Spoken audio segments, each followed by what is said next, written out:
Perhentian yang Kau berikan. Terima kasih banyak Tuhan untuk cinta kasih dan anugerah-Mu yang melimpah dalam hidup kami. Bukan karena kami layak, tapi karena Tuhanlah yang melayakkan kami. Terima kasih banyak ya Tuhan. Hari ini kami telah memuji, memuliakan Engkau. Tiba waktunya untuk kami membuka firman-Mu ya Tuhan. Kami percaya firman-Mu firman yang kudus dan yang menguduskan. Firman-Mu firman yang hidup dan yang menghidupkan. Firman-Mu firman yang tidak berubah, tapi firman yang kami percaya sanggup mengubah hidup kami. Itulah yang kami rindukan jadi bagian dari semua kami yang berkumpul pada pagi hari ini. Kerinduan kami, Tuhan berkenanlah menyapa kami melalui kebenaran firman-Mu. Dan mampukan kami dengan kuasa pertolongan dari Roh-Mu yang kudus. Kami dimampukan bukan hanya menjadi pendengar-pendengar firman yang setia, tapi mampukan dengan kuasa-Mu. Kami dimampukan menjadi pelaku-pelaku firman-Mu di dalam hidup kami, di dalam keseharian kami. Bersabdalah ya Tuhan, kami umat-Mu sedia mendengarnya.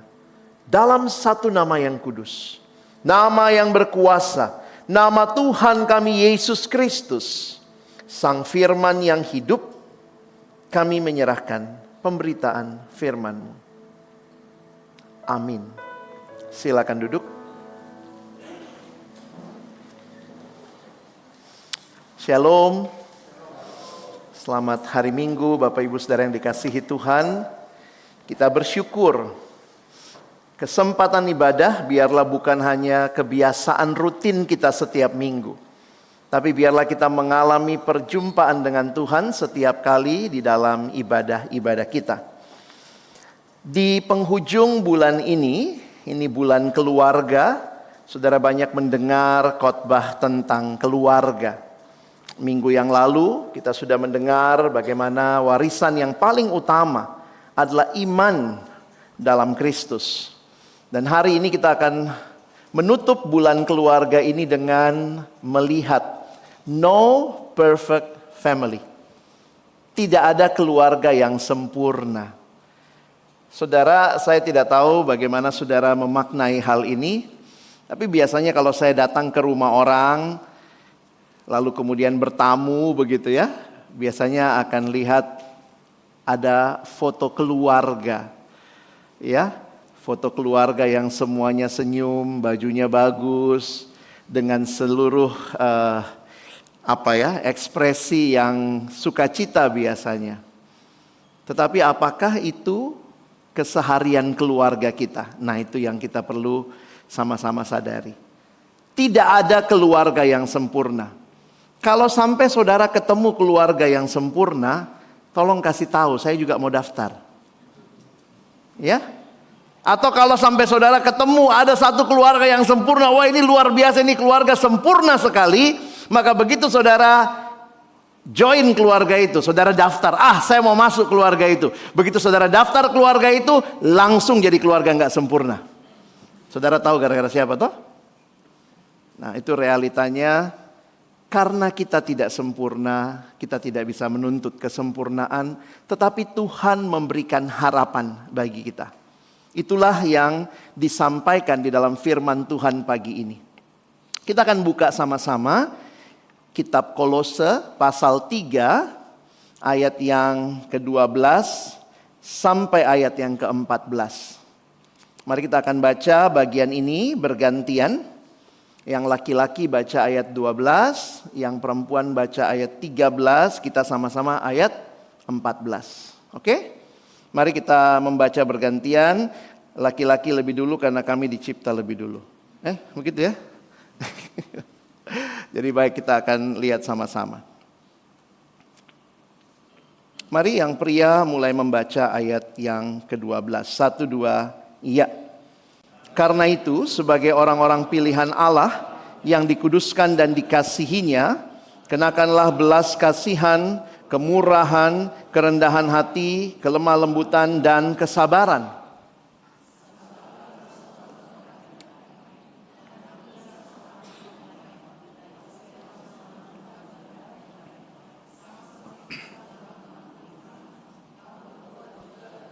sama-sama.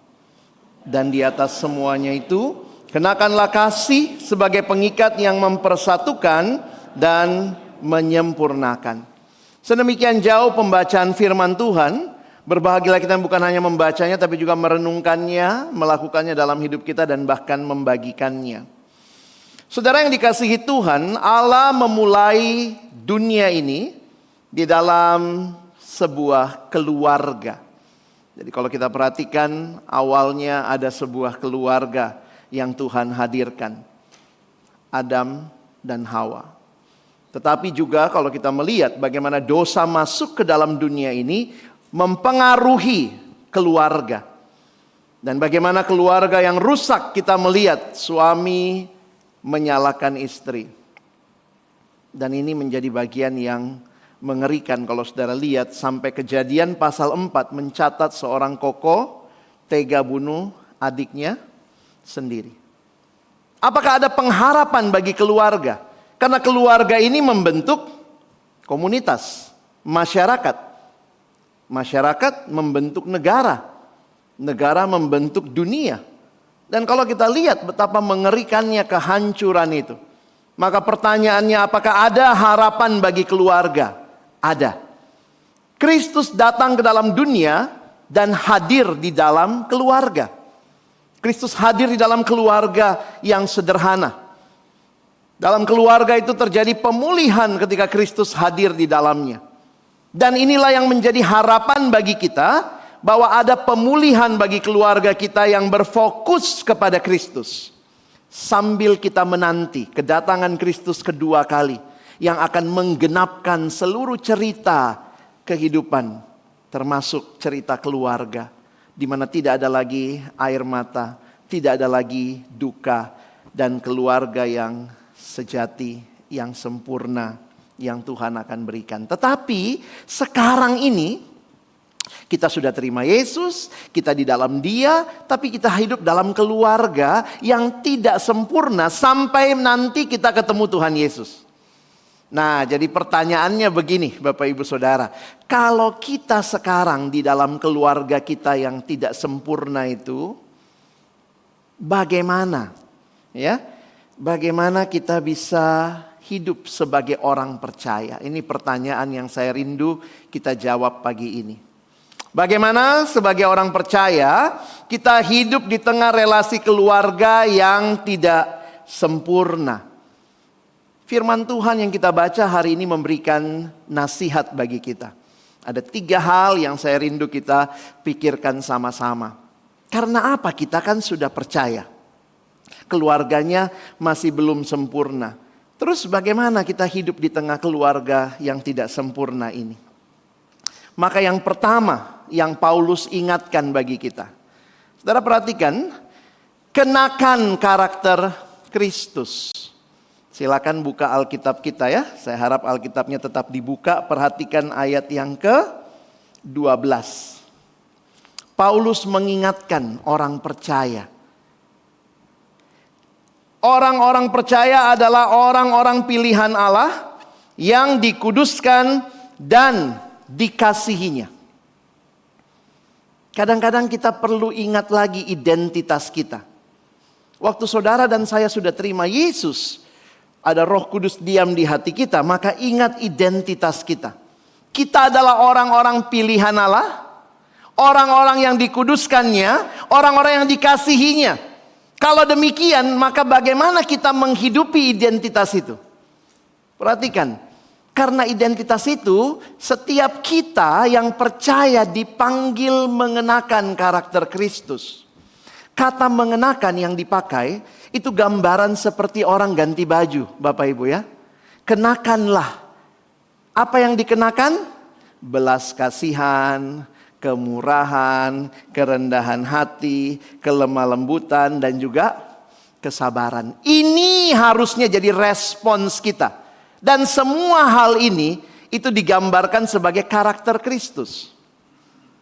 Nah, sekarang kita coba pikir ya. Bagaimana kita meresponi itu? Bapak Ibu, saya kalau bicara identitas, kadang banyak orang lupa identitas. Bapak Ibu masih ingat dirimu siapa? Ya? Masih? Kadang-kadang kalau nonton film Indonesia itu toh, apalagi sinetron itu, kalau mau dipanjang-panjangi, tiba-tiba nanti jatuh, hilang ingatan.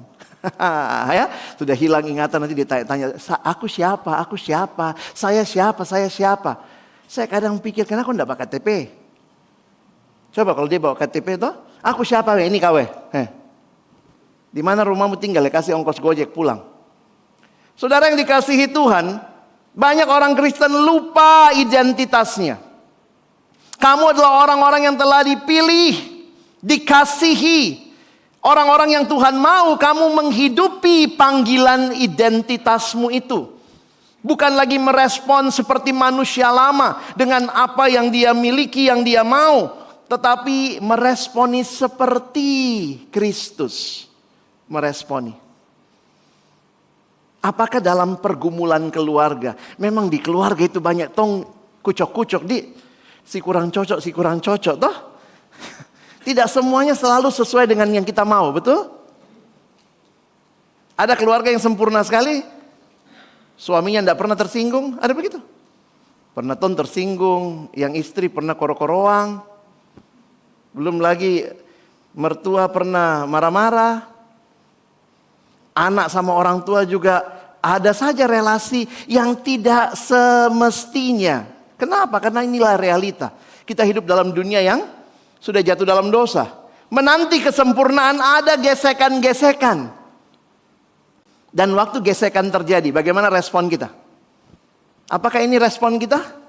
Belas kasihan, kemurahan, kerendahan hati, kelemah lembutan, kesabaran. Kalau begini respon kita, ini respons Kristus. Dan bisakah kita melakukannya? Paulus katakan, kenakanlah karakter Kristus. Supaya begini responmu. Dan saya juga sadar betul, aduh Tuhan, ini bukan respon alami kita. Respon alami kita biasanya apa? Kalau disakiti, saya sakiti kok lagi. Hari ini dia bikin begini sama saya, oh tunggu kok besok. Jadi responsnya bukan belas kasihan. Bukan kemurahan, bukan kerendahan hati. Bahkan kadang kita sombong. Kita rasa kita lebih baik dari orang lain. Saudara, saya banyak belajar kerendahan hati. Salah satunya adalah ganti kacamata kita. Saya kasih contoh begini ya. Kalau Bapak Ibu bagi dua dunia ini. Coba kita bagi dua dunia ini ya. Ada orang baik, ada orang jahat. Setuju? Ya, kita bagi dua ya dunia. Ada orang baik, ada orang jahat. Setuju ya? Nah, Bapak Ibu masukkan dirimu yang mana? Yang mana? Yang baik? Sombongnya kau baik. Oh, saya yang jahat Pak. Kelihatan nih. Itu bukan kacamata Kristen. Kalau Bapak Ibu mengerti firman Tuhan, mengerti anugerah Tuhan, tidak pernah dunia dibagi dua seperti itu. Roma 3:23 bilang apa? Semua manusia sudah jatuh dalam dosa. Berarti semua manusia jahat. Ini kalau kita mau pakai lensa Injil ya, kita ganti kacamata kita. Ternyata semua manusia jahat. Berarti ada dua. Ada, kita bagi dua ya. Ada orang jahat yang sudah bertobat, ada orang jahat yang belum bertobat. Begitu cara kita melihat. Kita masuk yang mana? Nah, kita yang jawab ya. Ada orang jahat yang sudah bertobat, ada orang jahat yang belum bertobat. Jadi kalau kita lihat orang lain yang belum bertobat, jangan sombong. Begitu saya tidak bisa. Cara lihatnya bagaimana? Aku tidak lebih baik dari dia kalau bukan anugerah Tuhan. Kadang-kadang kan kita bilang ya, ini suami kenapa tidak mau pergi gereja, lamanya kita doakan, belum berubah, terus kita lihat, kau memang jahat kok kau. Terus kita rasa kita lebih baik. Kita bisa datang ke gereja karena siapa? Karena anugerah Tuhan. Sehingga kita belajar sabar, kita belajar rendah hati, terus mendoakan, terus mengajak, tapi tidak merasa diri. Karena kalau kita sombong, kita begini. Tapi anugerah adalah menyamaratakan. Sehingga kalau kita lihat orang yang jahat, kita cuma bilang apa? Kalau bukan anugerah Tuhan, mungkin saya bisa lebih jahat dari dia. Tapi karena anugerah Tuhan, Saya bersyukur. Dan saya doakan dia boleh datang dan kenal anugerah Tuhan. Kita tadi nyanyi lagu anugerah begitu ya. Tapi apakah kacamata kita kacamata anugerah? Gitu pulang ke rumah, langsung kita rasa, oh saya yang paling baik di rumah ini. Saya yang baca Alkitab. Oh saya bukan cuma baca Alkitab, saya dengar khotbah Kristen, saya apa semua. Oh saya lebih baik. Oh puji diri, haleluya. Siapa yang utama? Diriku. Itu bukan orang yang alami anugerah. Orang yang alami anugerah akan selalu berkata rendah hati. Kenapa? Karena I'm no better than others. Saya tidak lebih baik dari yang lain. Hanya karena anugerah Allah. Anugerahmu, anugerahmu. Jadi sekarang coba kita lihat, kita responnya apa? Waktu ada gesekan di dalam keluarga, kita responnya seperti Kristus kah? Jadi saudara yang dikasihi Tuhan, di tengah keluarga yang tidak sempurna, masalah terbesar kita kadang-kadang bukan situasinya. Karena kan pasti ada, hari ini mungkin gara-gara apa kita clash, konflik. Besok ada lagi, besok lusanya ada lagi, kan begitu ya, namanya hidup kan. Maka pertanyaannya adalah bukan apa situasinya semata, tapi bagaimana kita merespon situasi itu. Apakah respon kita ini? Kita mudah mengenakan, yang kita kenakan kemarahan, yang kita kenakan gengsi. Jangan salah, minta maaf dulu. Akhirnya kita minta semua yang sebenarnya bukan karakter Kristus. Tadi saya cerita juga ya, waktu saya baca ayat, mungkin Bapak Ibu ingat ada ayat bilang, mata ganti mata, gigi ganti gigi. Pernah baca ayat itu ya? Pernah dengar ya? Mata ganti mata, gigi ganti gigi. Lalu kita bilang, jahatnya Tuhan. Begitu ya? Tuhan kita serem ya. Mata ganti mata, gigi ganti gigi. Tapi waktu saya belajar ayat itu, saya kagum dan saya bilang, Tuhan ampuni saya. Ternyata yang jahat saya, bukan Tuhan. Kenapa? Saudara, ayat itu mengajarkan begini. Manusia itu kan suka sekali balas dendam. Itulah natur berdosanya kita. Kita lagi gampang balas dendam. Kalau ada orang tidak sengaja injak kakiku, apa yang saya lakukan? Saya injak juga kakimu.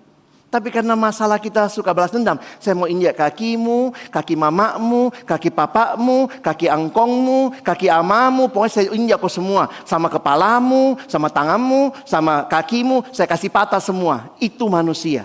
Keinginan kita yang begitu berdosa. Makanya Tuhan kasih batas. Ayat itu sebenarnya memberi batas. Kalau yang rusak mata, gantinya mata mo. Jangan mau kok mata, kakimu, tanganmu, hidungmu, gigimu. Kalau yang rusak mata, gantinya mata. Kalau yang rusak gigi, gantinya gigi. Itu di dalam hukum disebut hukum pembatasan. Retaliation law. Jadi waktu kita pikir Tuhan jahat sekali, Tuhan bilang, kau itu. Kamu yang jahat. Hatimu yang penuh dendam. Maka di tengah keluarga seringkali tanpa kita sadari kita berespon seperti itu. Satu waktu saya ketemu seorang ibu di retret. Terus dia bilang, Pak boleh ngobrol sambil makan siang, kami ngobrol ya. Waktu lagi ngobrol gitu, dia cerita ada pergumulan keluarganya sama suaminya. Jadi ini tante, dia ajak saya bicara. Terus waktu lagi ngobrol, bunyi handphonenya. Terus saya baca begitu dari sini, papa, ya. Pasti suaminya kan ya. Bunyi handphonenya, saya bilang, gak apa-apa bu, angkat Mi. Angkat saya dulu. Gak apa-apa Pak. Gak apa-apa Pak, angkat aja dulu Bu. Gak apa-apa Pak. Saya bilang, kenapa Bu? Biar dia tahu apa rasanya gak diangkat teleponnya. Teganya. Kadang-kadang responnya begitu ya. Kau bikin kayak begitu, saya bikin kau lebih jahat. Itukah respon Kristen? Jadi akhirnya sampai saya sudah mau tanya, berapa nol Mi Bu? Kenapa kayak balas-balas dendam? Dan ini biasa terjadi mana? Di keluarga tanpa kita sadari. Kau tidak cuci piring ini malam, besok saya kasih tinggal kau piring, tidak dicuci.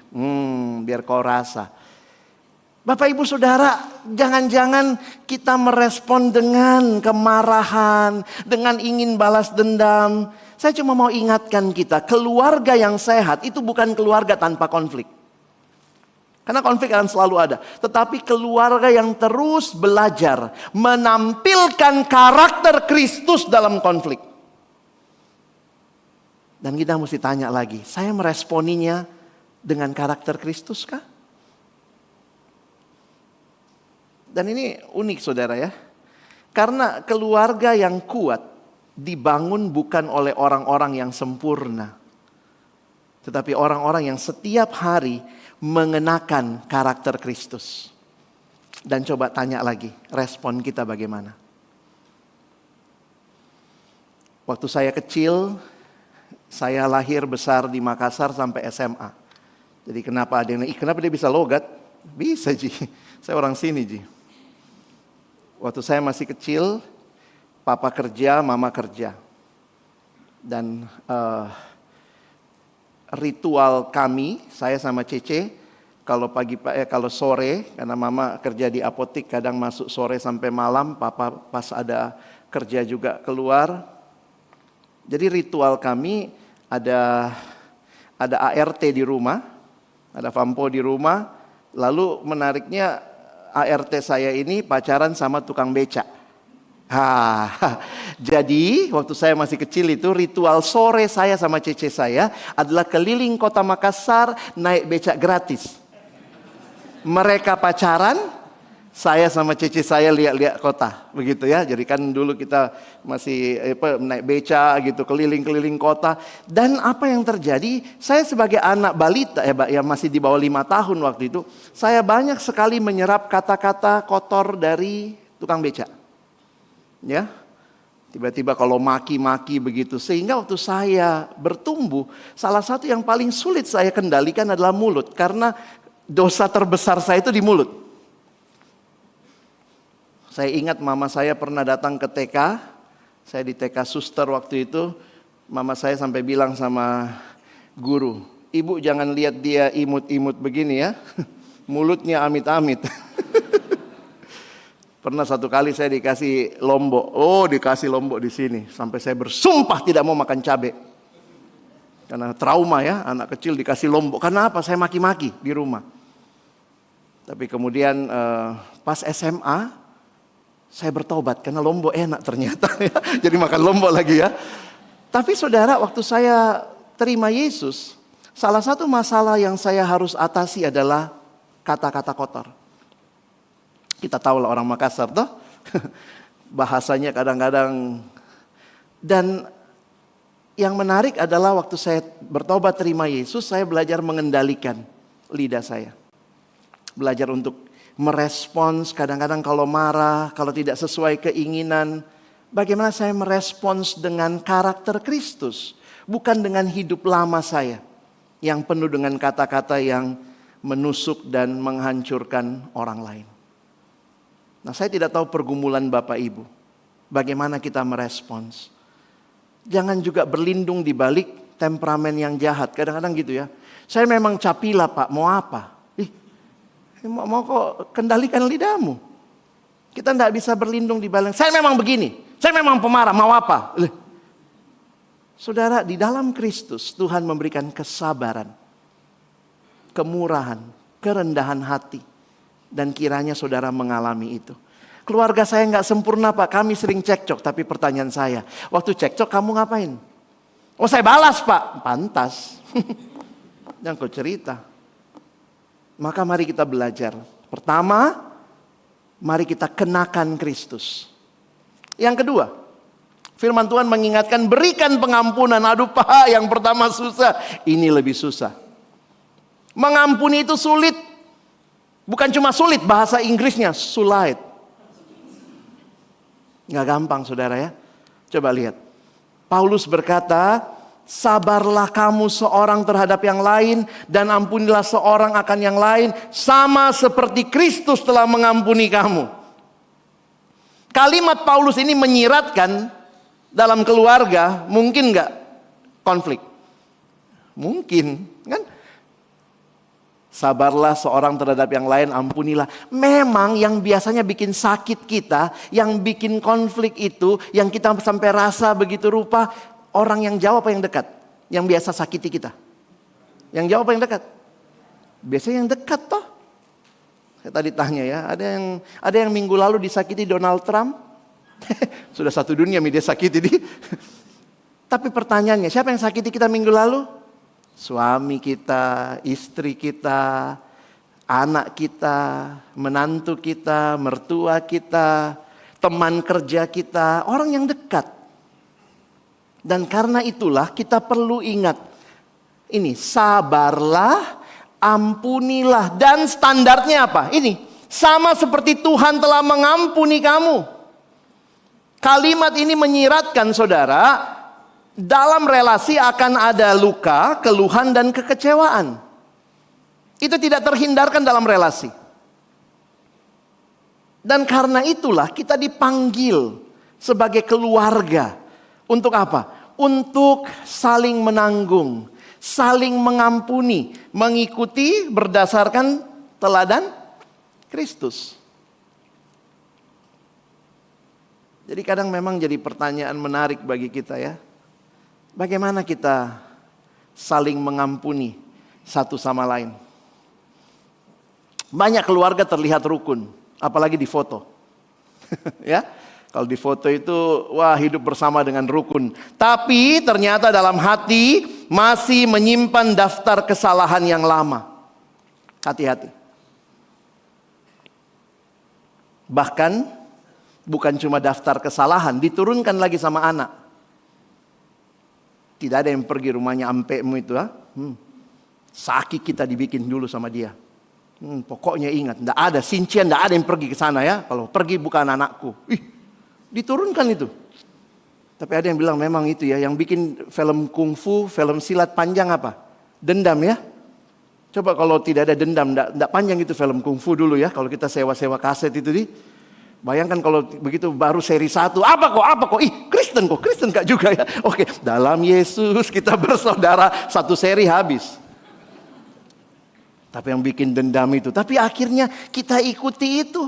Kita turunkan lagi sama anak. Tidak boleh ada yang pergi di sana. Anak kita juga bingung, kenapa mama? Pokoknya tidak boleh. Akhirnya dendam dibuat begitu rupa. Saudara, betapa ngerinya manusia ini. Kalau yang kita responi adalah seperti manusia lama kita. Luka yang tidak diselesaikan. Itu berubah jadi jarak, jadi kepahitan, dan dinginnya hubungan. Akhirnya terlihat akrab. Dan ini mungkin juga di keluarga kita. Memang paling indah itu lihat foto keluarga yang semua senyum tapi ternyata di luar itu, di balik itu, atau jangan-jangan sebelum foto keluarga berantemnya. Ada juga yang begitu toh. Kenapa kau pakai baju itu? Kita sudah janjian warna lain, gitu ya. Ternyata berantemnya sebelum foto keluarga yang indah itu. Nah, realitas saudara, pengampunan itu nggak mudah. Karena orang kalau mengampuni, misalnya, anggaplah maaf ya, Pak Kris, pendeta kita utang sama saya misalnya, dia utang 500 miliar lah Pak ya. Contoh saja. Terus dia tidak sanggup bayar, terus saya bilang oke Pak, saya ampuni. Berarti siapa yang bayar 500 miliarnya?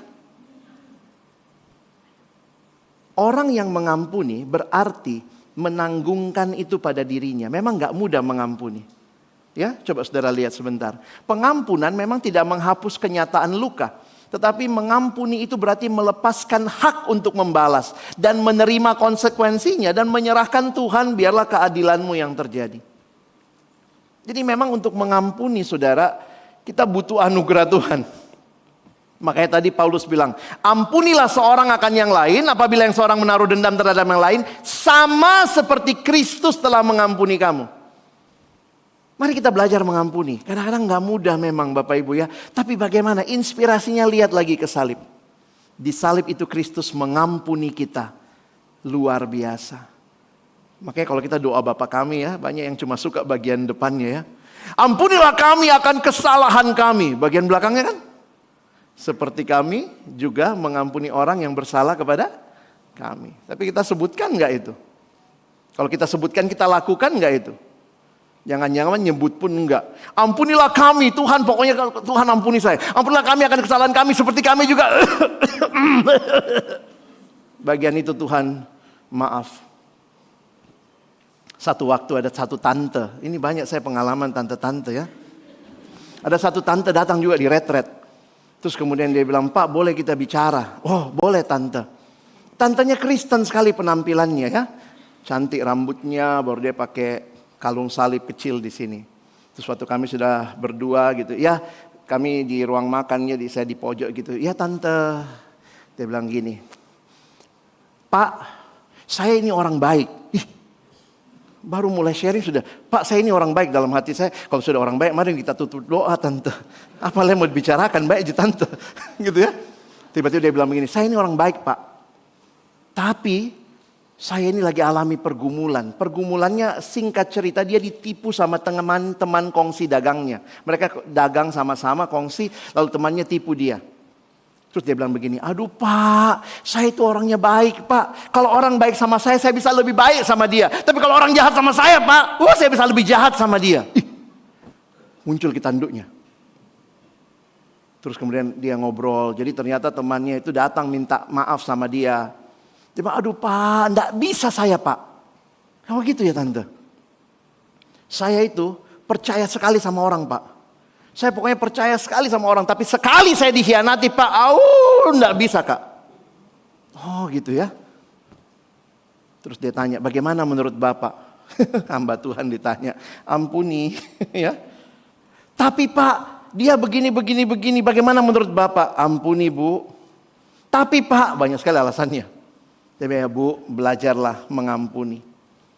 Tidak mudah memang. Terus saya bilang sama dia, Bu, kalau Tuhan yang bilang begitu sama kita ya, berapa kali ibu bikin salah sama Tuhan? Coba bayangkan kalau Tuhan bilang, sekali kau bikin salah, saya tidak ampuni kok. Saya bilang itulah ya, kita memang cuma suka minta Tuhan berikan pengampunanmu, tapi maaf, saya susah mengampuni yang lain. Jadi pengalaman itu selalu mengingatkan saya. Saudara mau diampuni? Pertanyaannya, saudara juga siap mengampuni? Tapi susah Pak, makanya kita lihat ke salib Kristus. Sama seperti Kristus mengampuni kamu, kamu juga perbuatlah demikian. Keluarga yang bertumbuh bukan keluarga yang tidak pernah saling melukai. Tetapi keluarga yang belajar, saudara ya. Belajar saling mengampuni. Karena telah terlebih dahulu diampuni Kristus. Saudara, dengan kekuatan kita nggak sanggup. Tapi mari lihat, selalu lihat, kembali lihat kepada salib Kristus. Siapa yang perlu saudara ampuni? Ada nama-nama yang muncul. Wah susah, sudah susah Pak gitu ya. Wah memang tidak mudah Bapak Ibu ya. Tapi jangan-jangan Tuhan mau belajarlah dari hal yang sederhana. Saya tadi tanya, siapa perempuan paling bahagia di dunia? Hawa ya, nggak punya mertua. Mungkin saudara perlu ampuni mertua ya, mungkin. Tapi banyak juga mertua baik kok ya, nggak semua kayak Cinderella. Ada mertua kok yang baik ya. Mama saya termasuk mertua yang baik. Jadi saya kalau lihat mama saya relasi sama istri ya, oh iya ya. Dia bilang, saya tanya kenapa mama baik sama menantu? Saya juga dulu mertuaku baik sama saya gitu ya. Dia alami itu. Dia bilang saya tidak pernah dimarahi mertuaku. Ya dimarahi hal-hal kecil tapi tidak ada hal-hal kecil langsung dibesar-besarkan, enggak. Jadi akhirnya saya kalau pergi jauh begini kan karena saya masih tinggal sama mama. Istri saya ada di rumah gitu ya. Jadi kadang Tuhan tolong ya jangan sampai terjadi sesuatu begitu. Tapi ya Tuhan menolong dalam anugerahnya. Yang terakhir, yang ketiga. Pertama tadi apa? Kenakan karakter Kristus. Yang kedua jangan lupa belajarlah mengampuni. Dan yang ketiga, Paulus mengingatkan ikatkan dengan kasih Kristus. Awalnya saya bingung, kenapa ikatkan dengan kasih Kristus? Kan sudah dibilang tadi sabar, berbelas kasihan, murah hati ya. Tapi Paulus bilang begini lagi, ada yang lebih utama dari semua itu. Di atas semuanya itu, kenakanlah kasih sebagai pengikat yang mempersatukan dan menyempurnakan. Jadi kalau kita lihat Bapak Ibu Saudara, bukannya tadi sudah ada belas kasihan, kemurahan, kesabaran. Tapi Paulus bilang ikatkan itu semua. Kasih itu adalah pengikat yang menyatukan semua karakter Kristiani. Kenapa? Karena jangan-jangan kita bisa kelihatan sabar tapi cuma di luar, Ji. Saya sabar sekarang, tunggu 2 hari lagi, habis kok. Sabarkah itu?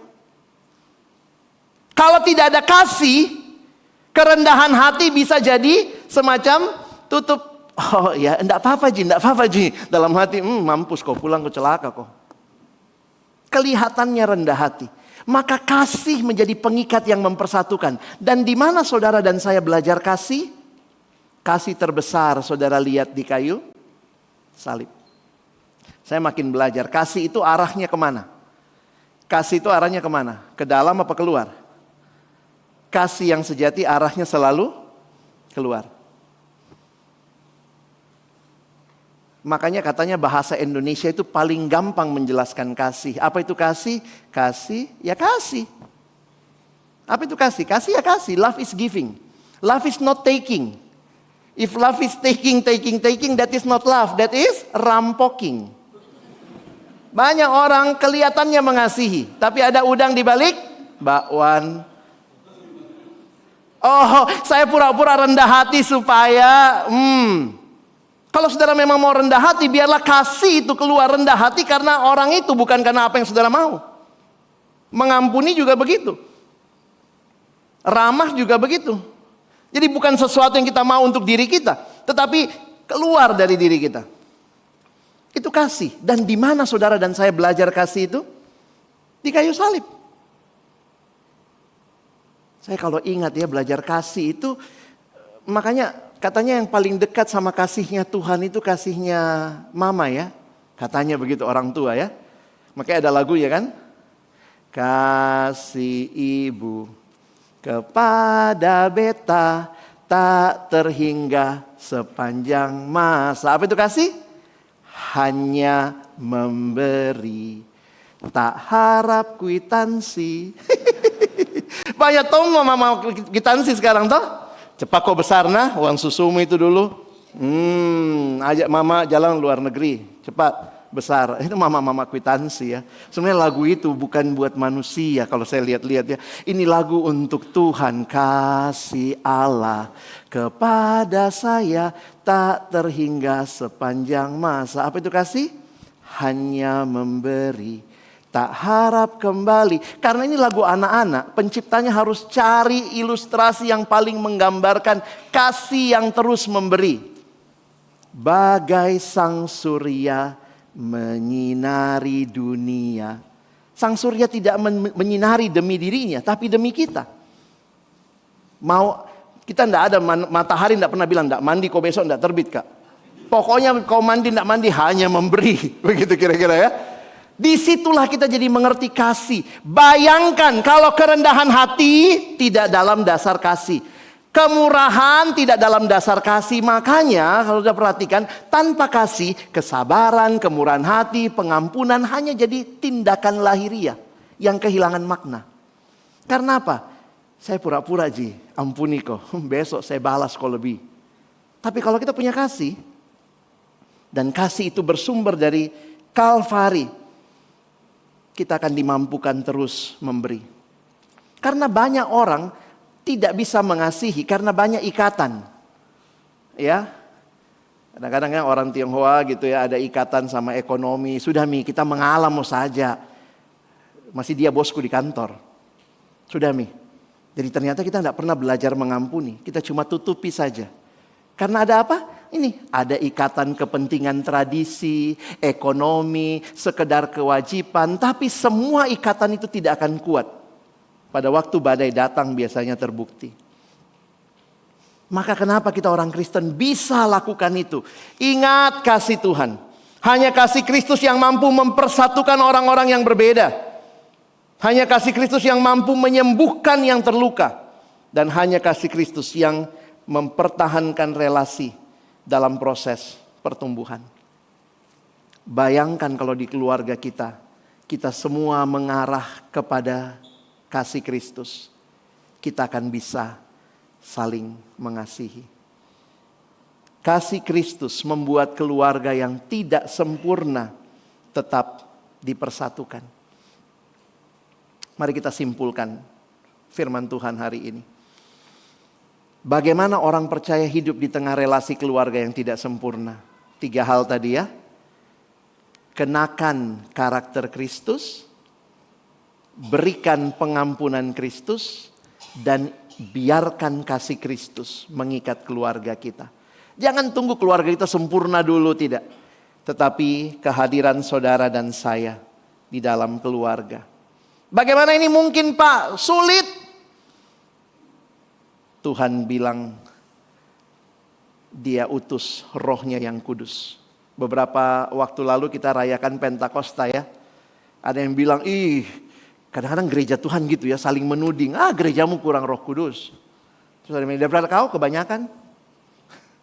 Poinnya adalah bukan seberapa banyak Roh Kudusnya. Tapi apakah buah roh itu nampak di dalam gereja kita. Jadi mungkin gereja tertentu tidak punya banyak karunia roh. Tetapi ada orang-orang yang hidup benar-benar melakukan kehendak Tuhan. Roh Kuduslah yang memampukan keluarga untuk saling menerima, saling mengampuni di tengah ketidaksempurnaan. Buah roh itu tanda utama. Buah roh itu bukan buahnya saudara dan saya.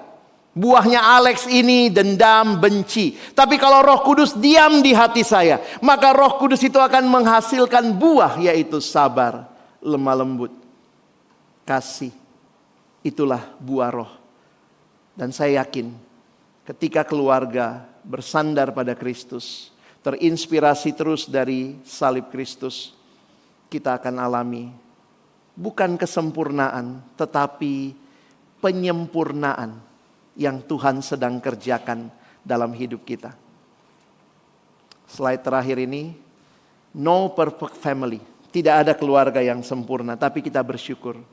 We have a perfect Savior. Juru selamat yang mengasihi kita, yang mengampuni kita. Biarlah Dia juga yang memampukan kita mengasihi, mengampuni keluarga kita. Mari ambil waktu berdoa di hadapan Tuhan.